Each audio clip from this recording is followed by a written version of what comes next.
People don't talk about trade tariffs in this stretch of the Mississippi River Basin, where grains and metals have paid the bills for generations. They skirt the subject at church fundraisers and sidestep it at Jerry's Cafe and Quick Stop, where farmers and aluminum workers gossip about everything else. Here, the winners and losers in U.S. President Donald Trump's trade war live side by side. The Republican president's tariffs on imported metals were instrumental in reviving an aluminum plant that most locals had written off for dead. But in the fields surrounding the plant, and across the county, farmers anxious over trade retaliations against U.S. crop exports are delaying equipment purchases, renting their land to hunters and pre-selling crops before harvest, locking in today's prices for fear they will fall. People don't want to talk about trade, said Justin Roan, a farmer with deep family roots in soybeans and cotton. It's safer to talk about how best to grow your crop, keep your head down and pray. Farmers' fears were realized Friday as the United States and China levied dueling tariffs on $34 billion worth of each country's goods. Many U.S. agricultural exports, including soybeans, now face 25% duties. Neil Pregel knows both sides of the trade war's impact on his community. He worked at the Noranda aluminum smelter before it went belly up in 2016 and also runs his family's 4,000-acre farm along with two brothers. As Trump announced steel and aluminum tariffs in March, Pregel stared at the TV news and thought, "We're saved. We'll get our jobs back." His very next thought, "We've got to protect the farm." Pregel and other farmers here, where about 70% of voters supported Trump, know their crops are obvious targets for countries striking back against U.S. tariffs. They also know the tax on metal imports helped lure new owners to reopen the plant that has long financed their neighbors' mortgages, truck payments and groceries. Kathy Brown worked at Noranda for 3 decades. She returned in March a one-person human resources division for what's now called Magnitude 7 Metals. Her phone rings constantly. Is it true the plant is coming back? Did you get my application? At her dusty office desk, its drawers still full of old invoices, she checks her voicemail, full, again. Many callers are former plant workers. Sometimes they break into tears when she calls back. The plant's new owners plan to hire 465 people, for now. More than double that number have applied. Saints Preserve U.S. Getting the smelter back was a long shot, locals say, just like getting a high-paying factory to this rural corner of Missouri in the first place. When it was built in 1969, they named its site for the patron saint of lost causes, the St. Jude Industrial Park. Workers rode out years of aluminum price drops, labor strikes, recessions and fights with electricity suppliers. The company would cut shifts, lay off workers, then hire them back, workers say. But the plant closed in early 2016 after a series of crippling blows. Global aluminum prices plunged. A New York private equity fund heaped on $1 billion in debt in a leveraged buyout. An explosion disabled the plant's cast house. A power outage shut 2 production lines. About 1,000 people had to go find jobs, often at much lower pay, said Mark Baker, a farmer and presiding commissioner for New Madrid County. People lost homes, said Dick Body, mayor of New Madrid, Missouri.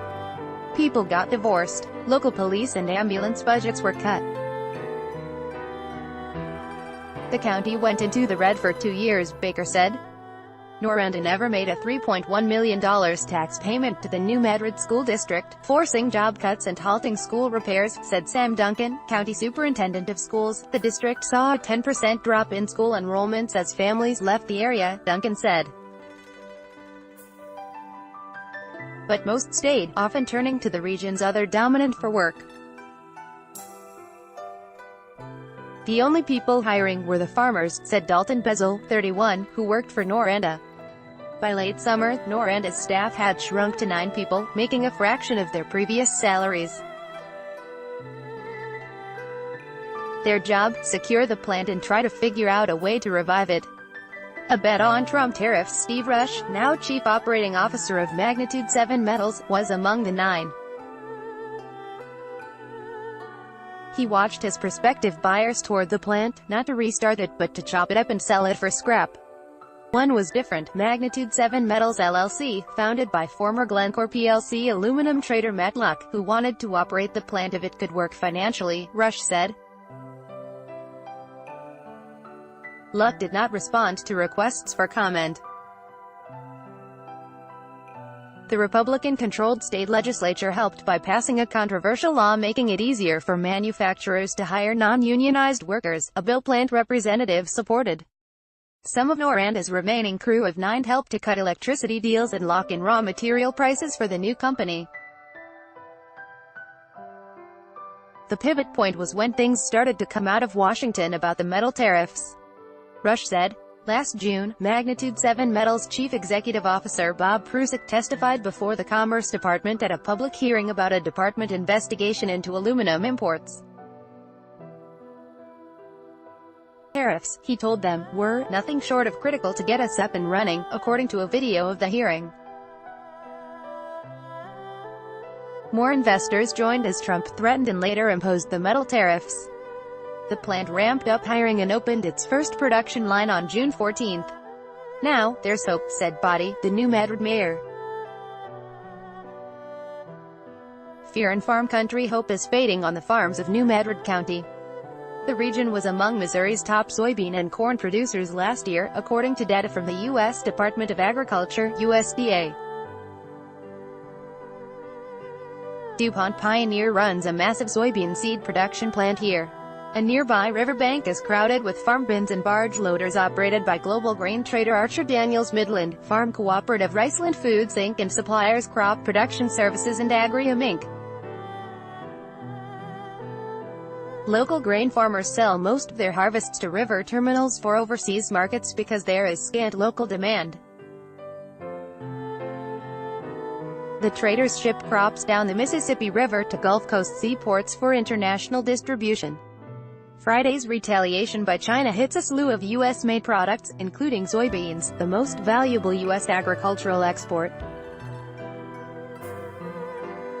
Rising tensions with Mexico and Canada could also hit U.S. farmers as the countries renegotiate the North American Free Trade Agreement. Farmers were already hurting before the trade fight, with net farm incomes slashed in recent years as a global grains glut undermined prices. About half of U.S. soybeans were exported last year, according to USDA data. More than one-quarter of the crop, worth about $12.3 billion, went to China. Missouri exported $2 billion worth of agricultural goods, federal data shows. A couple of Roan's employees took the farmer aside recently. They told him they were grateful he gave them work after they lost their jobs at the smelter. But with the plant reopening, they were applying for their old jobs. I'm happy for them. We all are, Roan said. But for us, for farmers, it's still to be decided. Cashing out. Prigel and his brothers already sold more than half of the corn, soybeans and cotton they planted this spring, a move to lock in profits in case trade retaliations undercut prices.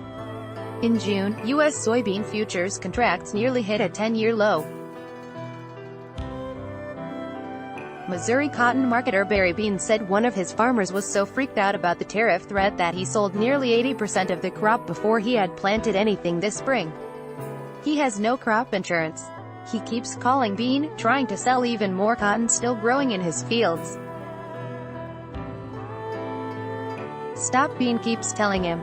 If something happens, you get a weather event, you are going to be in serious trouble. Third-generation soybean farmer Bobby Aycock has cut his operating expenses, avoided buying new equipment and rented out some of his farmland.